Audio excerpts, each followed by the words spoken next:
সংবাদে আপনাদের সবাইকে স্বাগত জানাচ্ছি। আমি ফিরোজ তুহা। শুরুতেই বিআরবি কেবলস সংবাদ শিরোনাম।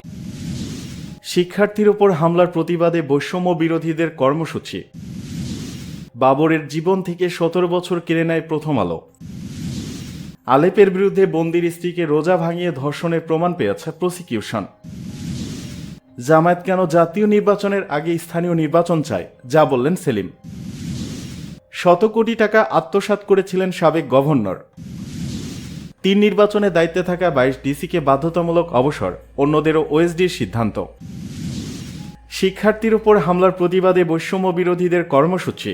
নতুন কর্মসূচির ঘোষণা করেছে বৈষম্য বিরোধী ছাত্র আন্দোলন। আজ রাত 8টায় বিক্ষোভ মিছিল ও সমাবেশ করবে তারা। বৃহস্পতিবার বিকেলে বৈষম্য বিরোধী ছাত্র আন্দোলনে ভেরিফাইড পেজ থেকে এই কর্মসূচির ঘোষণা দেওয়া হয়। সিলেটে এমসি কলেজে শিক্ষার্থীদের উপর হামলার প্রতিবাদে এই কর্মসূচি ঘোষণা করা হয়েছে। বৈষম্য বিরোধীদের দাবি, এমসি কলেজে শিক্ষার্থীদের উপর ছাত্র শিবির হামলা করেছে।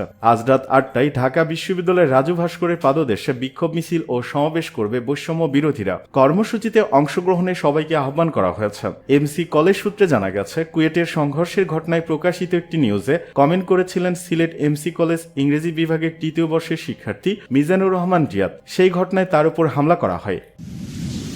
এদিকে বাবরের জীবন থেকে 17 বছর কেড়ে নেয় প্রথম আলো। বিএনপির জনপ্রিয় নেতা লুৎফরজামান বাবরের নামে ধারাবাহিক অপপ্রচার চালিয়ে তার বিরুদ্ধে গুরুতর অভিযোগের ক্ষেত্র প্রস্তুত করে প্রয়াত লতিফুর রহমান ও সিমিন রহমানের ট্রান্সকম গ্রুপের পত্রিকা প্রথম আলো। বাবরের বিরুদ্ধে 21 আগস্ট গ্রেনেড হামলা মামলার তথাকথিত প্রেক্ষাপট তৈরি করে প্রথম আলো বাবরের জীবন থেকে মূল্যবান 17টি বছর কেড়ে নেয়। প্রথম আলোর অপসাংবাদিকতা এবং দেশবিরোধী ঘৃণ্য অপতৎপরতার বিরুদ্ধে রুখে দাঁড়ানোর আহ্বান জানিয়েছেন সচেতন নাগরিকরা। নেত্রকোনার জনপ্রিয় বিএনপি নেতা লুৎফরজামান বাবর 2001 সালের অক্টোবরে বিএনপির ভূমিধস বিজয়ের পর সরকারের স্বরাষ্ট্র প্রতিমন্ত্রীর দায়িত্ব পান। টানা 5 বছর স্বরাষ্ট্র প্রতিমন্ত্রী হিসেবে দায়িত্ব পালনের পর দেশের রাজনৈতিক অস্থিরতা প্রেক্ষাপটে আসে প্রথম আলোর ষড়যন্ত্রের বিভাজীকরণ সরকার। ডক্টর ফখরুদ্দিন ও মঈন ইউ আহমেদের নেতৃত্বে প্রথম আলো ডেইলি স্টার নিয়ন্ত্রিত এই সরকার লুৎফরজামান বাবরকে গ্রেপ্তার করে। তারপর দীর্ঘ 17 বছর কারাগারে নিঃসঙ্গ জীবনযাপন করেছেন তিনি। যে সময় বাবর কারাগারে অন্তরীণ হন তখন তার বয়স ছিল 50 বছর। দীর্ঘ 17 বছর মিথ্যা মামলায় নজিরবিহীন কারান্তরীণ থাকার পর সম্প্রতি মুক্তি পেয়েছেন বিএনপির এই নেতা। বাবরের বিরুদ্ধে যেসব মামলা ভিত্তিহীন এবং কাল্পনিক ছিল তা সর্বোচ্চ আদালত কর্তৃক প্রমাণিত হয়েছে। কারো দয়া বা অনুকল্প নয়, আদালতের নির্দেশেই মুক্তি পেয়েছেন বাবর। বাবরের জীবন থেকে 17টি বছর কেড়ে নেওয়ার পেছনে সবচেয়ে বড় ভূমিকা রেখেছিল বাংলাদেশে বিরাজনীতিকরণের মুখপাত্র এবং দেশবিরোধী সংবাদপত্র প্রথম আলো। দেশে 111 আনার জন্য প্রথম আলো যেসব ব্যক্তিকে কলঙ্কিত করেছিল তাদের মধ্যে লুৎফরজামান বাবর অন্যতম। এ সময় প্রথম আলো ও ডেইলি স্টার বাবরের বিরুদ্ধে লাগাতার অপপ্রচার এবং মিথ্যাচার করে। বাবরের বিরুদ্ধে 21 আগস্ট গ্রেনেড হামলা মামলা তথাকথিত প্রেক্ষাপট তৈরি করে প্রথম আলো। এদিকে আলেপের বিরুদ্ধে বন্দির স্ত্রীকে রোজা ভাঙিয়ে ধর্ষণের প্রমাণ পেয়েছে প্রসিকিউশন। বরিশাল রেঞ্জের সাবেক অতিরিক্ত পুলিশ সুপার এসপি আলেপ উদ্দিনের বিরুদ্ধে এক আসামিকে গুম করে বন্দি রাখা অবস্থায় তার বিশ্ববিদ্যালয় পড়ুয়া স্ত্রীকে ভয় দেখিয়ে রোজা ভাঙিয়ে ধর্ষণ করার প্রমাণ পেয়েছে প্রসিকিউশন। বৃহস্পতিবার আন্তর্জাতিক অপরাধ ট্রাইব্যুনালের চিফ প্রসিকিউটর মোহাম্মদ তাজুল ইসলাম সাংবাদিকদের এই কথা জানান। বৃহস্পতিবার জুলাই আগস্ট গণহত্যা ও মানবতা বিরোধী অপরাধের মামলায় সাবেক পুলিশ মহাপরিদর্শক আইজিপি চৌধুরী আবদুল্লাহ আল মামুন, এনটিএমসির সাবেক মহাপরিচালক জিয়াল আহসান সহ 8 পুলিশ কর্মকর্তাকে ট্রাইব্যুনালে হাজির করা হয়। সাবেক পুলিশ সুপার মহিউদ্দিন ফারুকি ও বরিশাল রেঞ্জের সাবেক অতিরিক্ত পুলিশ সুপার আলেপ উদ্দিনকেও হাজির করা হয়। 8 পুলিশ কর্মকর্তার মামলা 28 এপ্রিলের মধ্যে এবং আলেপ উদ্দিন ও মহিউদ্দিন ফারুকির মামলার তদন্ত 28 মের মধ্যে শেষ করতে নির্দেশ দেন ট্রাইব্যুনাল।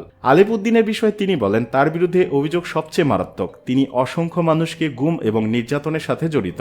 আজ আমাদের পেছনেও অনেকে দাঁড়িয়ে আছেন যাদের আলেপ উদ্দিন অপহরণ, গুম করে বছরের পর বছর আটকে রেখেছিল। তাদের নিষ্ঠুরতম পন্থায় নির্যাতন করেছিল। ইলেকট্রিক শক দেওয়া, চোখ বেঁধে রাখা, উল্টো করে ঝুলিয়ে পেটানো, বিদ্যুতায়িত করা হয়। সবচেয়ে মারাত্মক যেটা করেছিল সেটা হলো একজন আসামিকে গুম করে রাখার সময় তার বিশ্ববিদ্যালয় পড়ুয়া স্ত্রীকে তার স্বামীকে হত্যার ভয় দেখিয়ে বাধ্য করে রমজান মাসে রোজা ভাঙিয়ে ধর্ষণ করে। এই তথ্য প্রমাণাদি প্রসিকিউশনের কাছে এসেছে। এরকম নিষ্ঠুর ও জঘন্যতম অপরাধী যারা, তাদের তদন্ত কাজ পরিচালনা করতে সময় লাগবে। বিসিএস পুলিশের 31তম ব্যাচের আলেপ উদ্দিন 5 আগস্ট আওয়ামী লীগ সরকারের পতনের আগে পুলিশের বিশেষ শাখায় কর্মরত ছিলেন। এর আগে তিনি র্যাবের গোয়েন্দা বিভাগ ও র্যাবের 11তে কর্মরত ছিলেন। সরকার পতনের পর থেকে বরিশাল রেঞ্জ ডিআইজি কার্যালয়ে কর্মরত ছিলেন তিনি। পরে ডিবি পরিচয়ে তাকে আটকের 2 দিন পর গত 14 নভেম্বর যাত্রাবাড়ি থানায় দায়ের করা হত্যা মামলায় গ্রেপ্তার দেখানো হয়। এরপরই সামাজিক যোগাযোগ মাধ্যমে আলোচনায় আসেন আলেপ। জামায়াত কেন জাতীয় নির্বাচনের আগে স্থানীয় নির্বাচন চায়, যা বললেন সেলিম।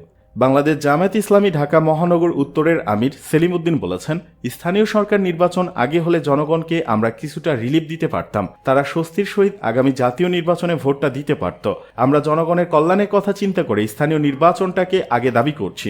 সম্প্রতি একটি জাতীয় দৈনিককে দেয়া এক সাক্ষাৎকারে তিনি এসব কথা বলেন। তিনি বলেন, এখন স্থানীয় সরকার না থাকাতে সেবামূলক যে অনেক কাজ আছে যেগুলো হচ্ছে না। মানুষ তো অসহায়, সবার আগে তো মানুষ, এই মানুষটাই তো আগামী জাতীয় নির্বাচনে ভোট দিবে। তাদের জন্য কিছু কাজ আছে যেগুলো স্থানীয় সরকারের সাথে রিলেটেড, সেই কাজগুলো তো এখন বন্ধ বা সেগুলো করতে গিয়ে অনেক ঘুষ দিতে হচ্ছে। এই সুযোগে এক শ্রেণীর যারা ঘুষখোর, যারা অবৈধ কালো টাকার মালিক হতে চায় বা মালিক হচ্ছে যারা, তারা তো বিরাট ইনকাম করে নিচ্ছে। কারণ এখানে তো স্থানীয় সরকারের প্রতিনিধিত্ব নাই, নির্বাচিত কোনো প্রতিনিধি নাই। সেলিম উদ্দিন বলেন, আমাদের সরকার বা আমাদের নির্বাচনের সাথে যারা জড়িত তারা তো দুর্বল না, তাদের ক্যাপাসিটি আছে। তারা লোকাল ইলেকশন করে এরপরে তারা যদি জাতীয় নির্বাচন করে তাহলে নির্বাচন পিছিয়ে যাওয়া বা বিলম্ব হওয়ার কোনো কারণ তো দেখছি না। আগামী জাতীয় নির্বাচনে জামাতের প্রস্তুতি নিয়ে সেলিম উদ্দিন বলেন, জাতীয় নির্বাচন নিয়ে জামাতের ফোকাস হচ্ছে আমরা জনগণের কাছে যাচ্ছি, জনগণের আশা বোঝার চেষ্টা করছি, জনগণের সুখ দুঃখে অংশীদারি হচ্ছি এবং জনগণকে আমরা ঐক্যবদ্ধ রাখার চেষ্টা করছি। জনগণকে যাতে সঠিক নেতৃত্ব নির্বাচনে সক্ষম হয় তার জন্য তৈরি করছি। তিনি বলেন, আমরা সরকারকে পরামর্শ দিচ্ছি তারা যেন দ্রুত প্রয়োজনীয় সব সংস্কার শেষ করে নির্বাচনটা করে দেন। নির্বাচনের জন্য আমরা যুব সমাজ উন্মুখ হয়ে আছি। আমাদের কয়েক কোটি যুবক তারা একবারও ভোট দিতে পারে নাই, তারা ভোট দিতে চায়। শত কোটি টাকা আত্মসাৎ করেছিলেন সাবেক গভর্নর। বাংলাদেশ ব্যাংকের সাবেক গভর্নর আতিউর রহমান ও বিশিষ্ট অর্থনীতিবিদ আবুল বরকত সহ 23 জনের বিরুদ্ধে 297 কোটি টাকা আত্মসাতের অভিযোগে মামলা করেছে দুর্নীতি দমন কমিশন দুদক। বৃহস্পতিবার দুদকে ঢাকা সম্মিলিত জেলা কার্যালয়ে মামলাটি দায়ের করেন দুদকের উপপরিচালক মোহাম্মদ নাজমুল হোসেন। বিষয়টি নিশ্চিত করেছেন দুদকের মহাপরিচালক মোহাম্মদ আক্তার হোসেন। মামলার এজারে বলা হয়েছে, আসামিরা পরস্পর যোগ সাজে প্রতারণা, জালিয়াতি ও বিশ্বাসভঙ্গের মাধ্যমে জনতা ব্যাংকের কর্পোরেট শাখা থেকে 297 কোটি 38,87,296 টাকা আত্মসাৎ করেছেন। অভিযোগে আরো উল্লেখ করা হয়, ব্যাংকের মর্গেজ নেওয়া জমিতে কোনো ভবন বা স্থাপনা না থাকলেও ঋণ গ্রহীতা জমির মালিক হওয়ার আগেই সেখানে স্থাপনার মূল্যায়ন দেখিয়ে বেশি মূল্য ঋণ অনুমোদন নেন। 3 নির্বাচনের দায়িত্বে থাকা 22 ডিসিকে বাধ্যতামূলক অবসর, অন্যদের ওএসডির সিদ্ধান্ত।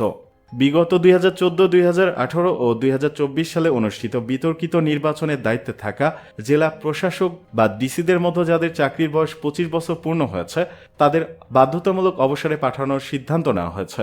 অন্যদিকে যাদের চাকরির বয়স 25 বছর পূর্ণ হয়নি তাদের বিশেষ ভারপ্রাপ্ত কর্মকর্তা বা ওএসডি করার সিদ্ধান্ত নিয়েছে অন্তর্বর্তীকালীন সরকার। বৃহস্পতিবার সচিবালয় জনপ্রশাসন মন্ত্রণালয়ের জ্যেষ্ঠ সচিব মোহাম্মদ মোখলেসুর রহমান সাংবাদিকদের এ তথ্য নিশ্চিত করেছেন। এর মধ্যে চাকরির বয়স 25 বছর পূর্ণ হওয়া 22 জন সাবেক ডিসিকে বাধ্যতামূলক অবসরে পাঠানো হয়েছে। এর আগে বুধবার 2018 সালে জাতীয় নির্বাচনের দায়িত্ব পালন করা 33 জেলা প্রশাসককে বিশেষ ভারপ্রাপ্ত কর্মকর্তা বা ওএসডি করে প্রজ্ঞাপন জারি করা হয়েছে।